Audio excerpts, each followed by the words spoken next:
Salut, c'est Vijaya. Ça va bien? Alors, est-ce que tu t'es entraîné pour me faire une grimace? Oui? Fais voir cette beauté. Ah bah d'accord, hein. C'est une belle grimace. L'histoire du jour. Il y avait encore une histoire avec un géant, un ogre. Est-ce qu'on la lit? Ils le disent, hein? C'est écrit une aventure pour frissonner. Donc, on va peut-être avoir peur encore. Je te laisse t'installer. Je fais des bisous à tout le monde et à Daphné et Léa. Vous me dites quand vous êtes prêts, hein? C'est bon? Non? Si? Oui? Let's go! Allez, on y va. L'histoire, c'est Même pas peur. Un texte de Stéphane Frattini, illustré par François Crozat. Aussi loin que remonte la mémoire des ogres, on n'avait jamais vu de plus joli bébé.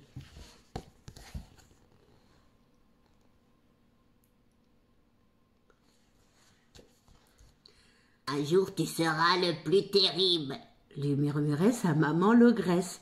tu mangeras le méchant loup et les gentils enfants avec. Ah, répondait Homer en lui faisant un grand sourire. Bien vite, ses parents commencèrent pourtant à se faire du souci. Car Homer était beaucoup trop sage. Pire encore, il aimait les fleurs et les animaux. « Mais ne caresse pas ce chat !» rugissait son père. « Tire-lui la queue, arrache-lui les moustaches. »« Tu es un ogre !» soupire l'ogresse. « Tu dois être méchant, abominable et terrifiant. » Il est trop gentil.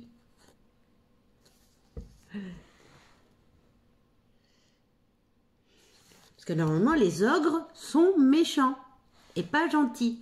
Mais là, Homer, il est mignon. Or, même quand il fut devenu un grand gaillard barbu, Homer était toujours aussi gentil. Nul en boucherie, zéro en charcuterie, il ne mangeait que des légumes et voulait devenir musicien. « Ça suffit !» hurla un jour son père. « Tu es la honte de notre espèce, je te chasse de la maison. »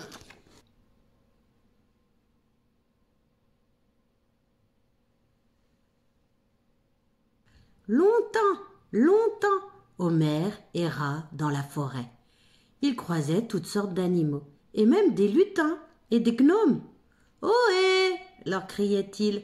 Mais tous s'enfuyaient en hurlant. « Ah !» car ils avaient terriblement peur de l'ogre. Regarde, tout le monde se cache. Parce qu'ils ont peur du géant. Regarde comme il est grand. Tu vois, tout le monde s'enfuit. Donc, il ne peut pas avoir d'amis. Un jour, il arriva devant un village. « Ah !» hurlèrent les gardes avant de sonner l'alarme. « Non, non !» s'écria Homer. « N'ayez pas peur de moi !» Mais à peine avait-il ouvert la bouche qu'il reçut une volée de cailloux et de flèches. « Sale monstre, retourne dans ton pays !»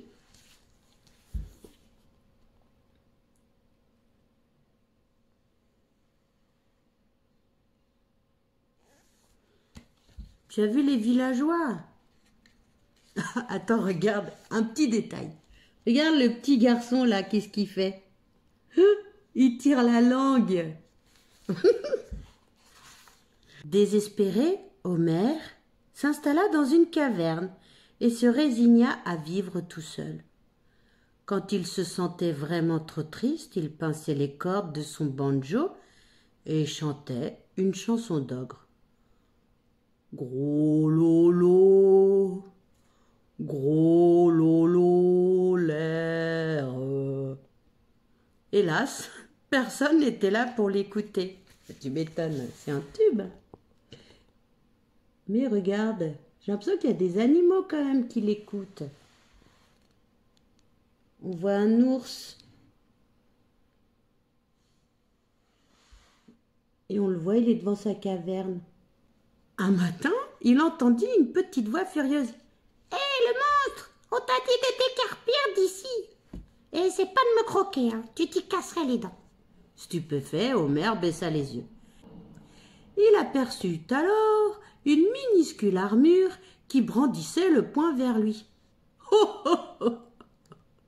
se mit-il à rire. « Mais je ne mange pas de viande, moi, et je déteste les boîtes de conserve. » Prudemment, l'armure souleva alors son casque, et la figure d'une malicieuse petite fille apparut.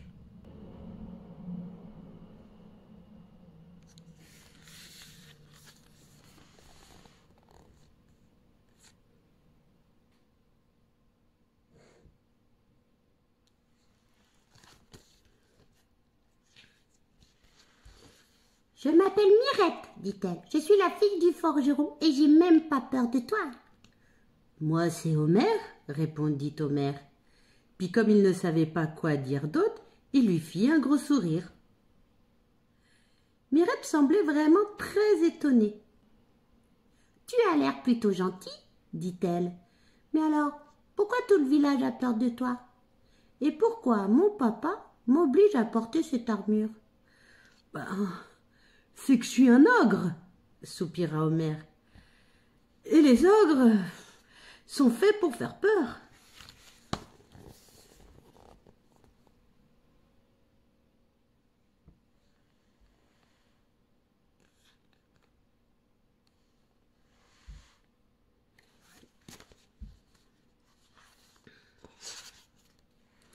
De retour au village, Mirette pensait tout le temps à Homer, mais elle ne pouvait pas en parler.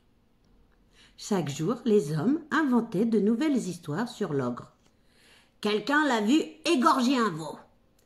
Il paraît qu'il a mangé 50 enfants. Mort vache, jura un soir le forgeron. Vivement qu'on ait terminé la machine. Hein, quoi? Quelle machine, papa? Donc là, on voit Mirette qui travaille dans l'atelier de son papa, le forgeron.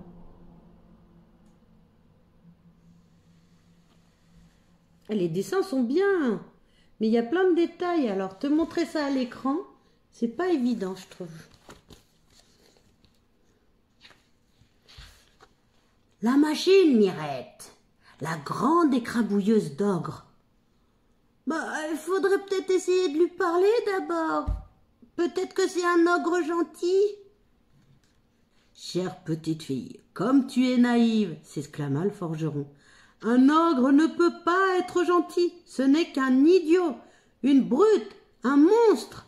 Oh, tu veux voir la machine qu'ils ont fait pour écrabouiller l'ogre? C'est une catapulte en fait. Là, il y a le plateau. Ils vont mettre les gros boulets dessus. Et hop, ça propulsera les boulets sur l'ogre. Tu vois? Homer, ils veulent te tuer, sanglotait Mirette.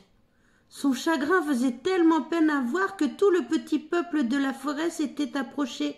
Homer pourtant se sentait plus seul et désolé que jamais. Ne pleure pas, Mirette, lui dit-il doucement. Demain matin, je m'en irai. Tu dois leur pardonner, ce n'est pas de leur faute.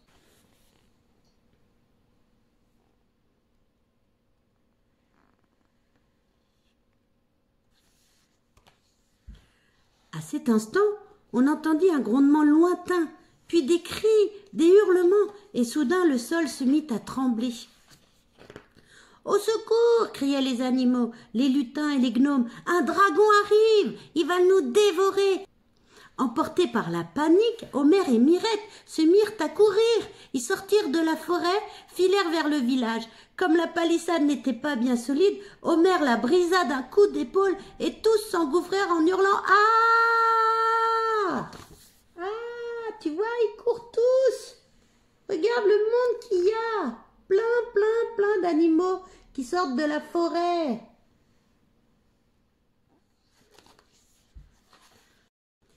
C'était une pagaille incroyable.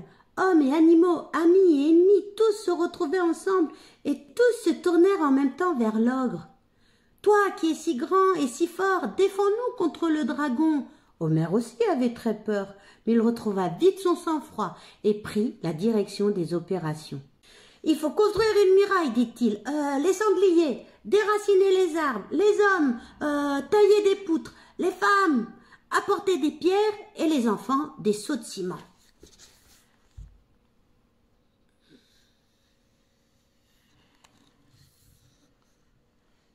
Tu vois, ils construisent une sorte de rempart pour protéger le village. Pendant 2 jours et 2 nuits, ils travaillèrent sans relâche. Enfin, le village se trouva entouré d'une épaisse muraille. Alors on put se reposer. Homer prit son banjo, fit un signe à Mirette et tous deux commencèrent à chanter. La la li, la la la, la la la. Dire que nous avions peur de l'ogre, soupiraient les animaux. Et nous, avouaient les hommes, en baissant la tête. Figurez-vous qu'on voulait l'écrabouiller.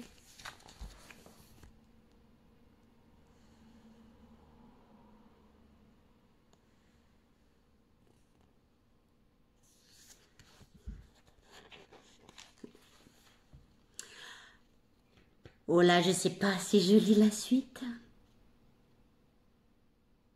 On arrête là. On arrête là. C'est sûr, hein, je continue. Hein.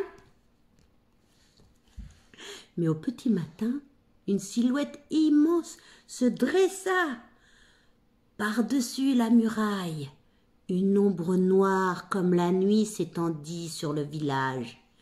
Et l'ogre, les animaux, les hommes, les lutins et les gnomes poussèrent ensemble un terrible hurlement. Ah!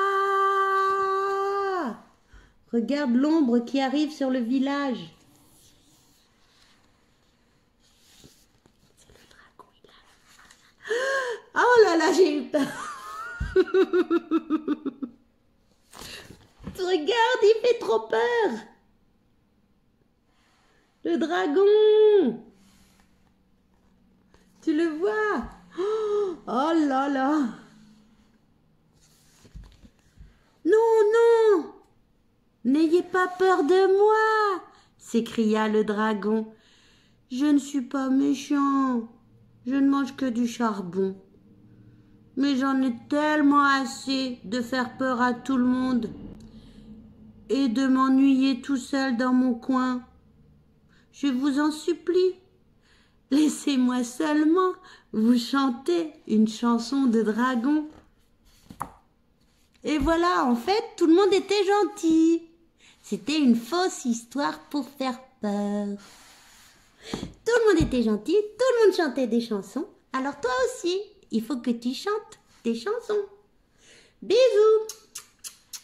À demain.